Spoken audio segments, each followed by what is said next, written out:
नमस्कार, मैं हूं सुधीर चौधरी और डीएनए में आपका स्वागत है।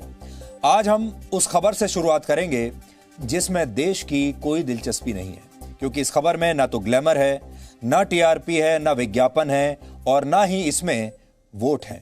इसलिए देश इस खबर को देखना ही नहीं चाहता। इसलिए देश हमेशा इस खबर को इग्नोर करता रहा है और इस खबर में सिर्फ उन लोगों की दिलचस्पी है जो इसका शिकार हुए हैं। हम बाढ़ की बात कर रहे हैं, जिसके बारे में ना तो आप बात करना चाहते हैं, ना उसके बारे में आप कुछ देखना चाहते हैं। भारत के 9 राज्य इस समय बाढ़ का सामना कर रहे हैं। बिहार और असम में हालत सबसे ज्यादा खराब है। लेकिन यह स्थिति हमारे देश में पहली बार नहीं हुई है, बल्कि सिस्टम की नाकामी का बांध पिछले 73 वर्षों से इस बाढ़ को रोकने में ऐसे ही हर साल असफल रहता है।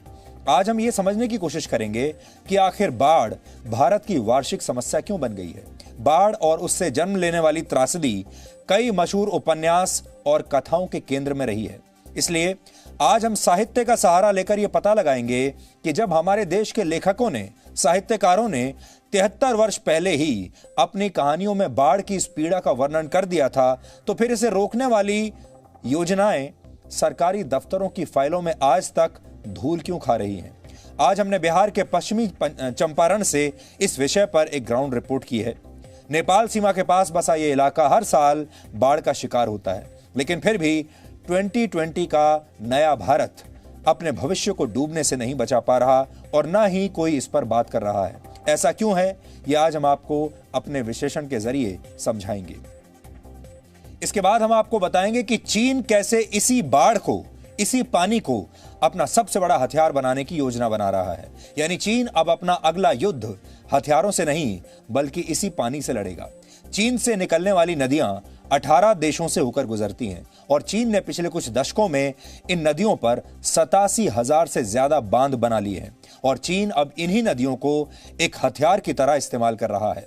चीन कभी इन नदियों का पानी छोड़कर कुछ देशों में बाढ़ के हालात पैदा कर देता है, तो कभी पानी रोककर अकाल की स्थिति पैदा कर देता है।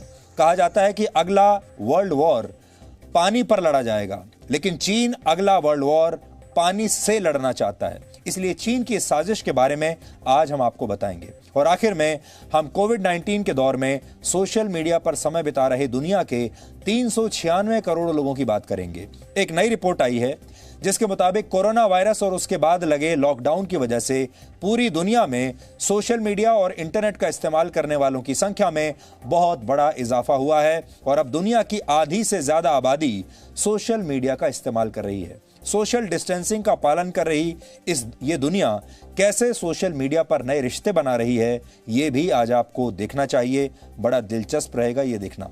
लेकिन सबसे पहले आज की तमाम बड़ी खबरें नॉनस्टॉप न्यूज में। कोर कमांडर स्तर की बातचीत में सहमति के बावजूद सैनिकों के पीछे नहीं हटने पर चीन को भारत ने चेतावनी दी है। भारत के विदेश मंत्रालय ने कहा है कि वास्तविक नियंत्रण रेखा पर हालात में बदलाव की कोशिश मंजूर नहीं है। विदेश मंत्रालय के प्रवक्ता अनुराग श्रीवास्तव ने कहा कि भारत ये उम्मीद करता है कि तनाव घटाने के लिए चीन गंभीरता से काम करेगा। We have also made it clear that India is fully committed to observing and respecting the LAC and that we will not accept any unilateral attempts to change the status quo along the LAC. विदेश मंत्रालय ने चीन से कहा कि वो पहले वाले हालात को बहाल करे। विदेश मंत्रालय ने कहा कि भारत वास्तविक नियंत्रण रेखा का पालन करने और उसका सम्मान करने के लिए पूरी तरह प्रतिबद्ध है। कुलभूषण जाधव केस में भारतीय विदेश मंत्रालय ने कहा है कि पाकिस्तान ने इस मामले में समाधान के सारे रास्ते बंद कर दिए हैं और वो इंटरनेशनल कोर्ट ऑफ जस्टिस के फैसले का लगातार उल्लंघन कर रहा है। Some of the reported unilateral action of recently approaching the High Court, all of it again exposes the complete farcical nature of Pakistan's approach. Pakistan has blocked all avenues for an effective remedy available to India. Pakistan ने एक तरफा कार्रवाई करते हुए कल Islamabad high court में कुलभूषण जाधव के लिए वकील नियुक्त करने की मांग की थी। इससे पहले पाकिस्तान ने 16 जुलाई को कुलभूषण जाधव को कॉन्सुलर एक्सेस के वक्त डराने की कोशिश की थी, जिसका भारत ने विरोध करते हुए दोबारा कॉन्सुलर एक्सेस की मांग की थी। कांग्रेस सांसद राहुल गांधी ने चीन से तनाव पर एक और वीडियो जारी किया है। राहुल गांधी ने कहा है कि चीन आज भारत में इसलिए घुस आया है क्योंकि प्रधानमंत्री नरेंद्र मोदी के पास विजन यानी दृष्टिकोण नहीं है। राहुल ने आरोप लगाया कि इस वक्त प्रधानमंत्री सिर्फ अपनी छवि सुधारने का काम कर रहे हैं। You're not going to take on China without a vision. And I don't mean a national vision. I mean an international vision. Video series Rahul Gandhi के साथ सत्य का सफर में राहुल गांधी प्रधानमंत्री पर कई सवाल उठा चुके हैं। बीजेपी का कहना है कि परिवार को जनता नकार चुकी है, लेकिन राहुल गांधी ये स्वीकार नहीं कर पा रहे हैं। ऐसे संकट के समय में तो बड़े बड़े सिरफिरों का दिमाग ठीक हो जाता है, लेकिन इनके दिमाग में कौन सी बीमारी है इसका इलाज तो हमारे पास नहीं है। लेकिन इस मेंटल इलनेस का इलाज इनके परिवार और पार्टी के लोगों को सोचना चाहिए। बाढ़ से असम में हालात और खराब हो गए हैं। राज्य के 33 में से 26 जिले बाढ़ की चपेट में हैं। बाढ़ में अब तक 93 लोगों की मौत हो चुकी है। ब्रह्मपुत्र नदी कई जिलों में खतरे के निशान के ऊपर बह रही है। 28 लाख से ज्यादा लोग बाढ़ से प्रभावित हैं। बाढ़ में फंसे लोगों को बचाने के लिए एनडीआरएफ की 16 टीमें तैनात हैं।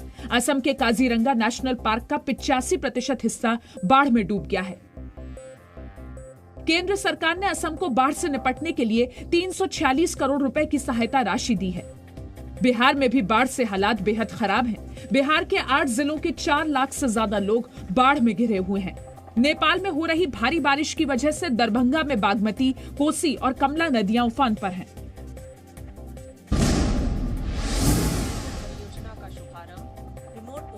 प्रधानमंत्री नरेंद्र मोदी ने वीडियो कॉन्फ्रेंसिंग के जरिए मणिपुर के लिए पानी सप्लाई करने की परियोजना की आधारशिला रखी। परियोजना 2024 तक हर ग्रामीण परिवार को सुरक्षित और पर्याप्त पेयजल उपलब्ध कराने के लिए केंद्र के हर घर जल मिशन का हिस्सा है।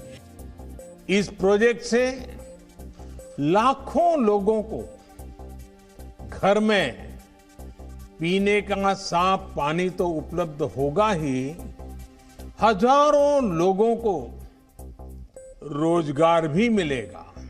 केंद्रीय गृह मंत्री अमित शाह ने मणिपुर जल आपूर्ति परियोजना के लिए प्रधानमंत्री नरेंद्र मोदी को बधाई दी।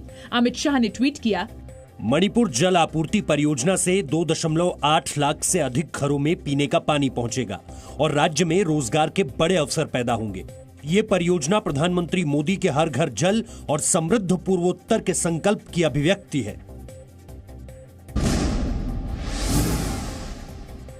रक्षा मंत्रालय ने भारतीय सेना में महिला अफसरों को स्थायी कमीशन देने की अधिसूचना जारी की है। अब भारतीय सेना के 10 विभागों में महिला अफसरों को स्थायी कमीशन मिलेगा। भारतीय सेना के army air defence, signals engineers, army aviation, electronics और mechanical engineers, army service corps और इंटेलिजेंस कॉर्प्स में महिला अफसरों को स्थायी कमीशन मिलेगा। अभी तक महिला अफसरों की सिर्फ जज और एडवोकेट जनरल और आर्मी एजुकेशन कॉर्प्स में तैनाती होती थी। चीन से जारी तनाव के बीच भारतीय सेना ने अहम फैसला किया है। भारतीय सेना में अगले साल तक पहली थिएटर कमांड होगी। थिएटर कमांड में सेना के तीनों अंग जल, थल और वायुसेना की साझा शक्ति होती है। सूत्रों के मुताबिक देश में 2 से लेकर 5 थिएटर कमांड बनाने की तैयारी है।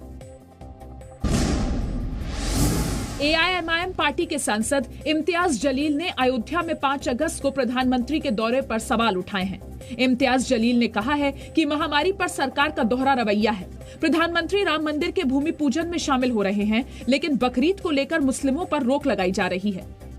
कि सारे हुक्म हमारे ऊपर ही लागू है। मोदी साहब 5 तारीख के दिन कहाँ जा रहे हैं?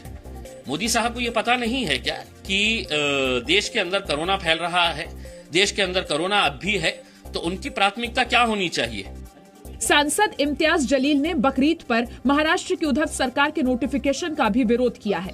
इम्तियाज ने कहा है कि सरकार बताए प्रतीकात्मक कुर्बानी का क्या मतलब है।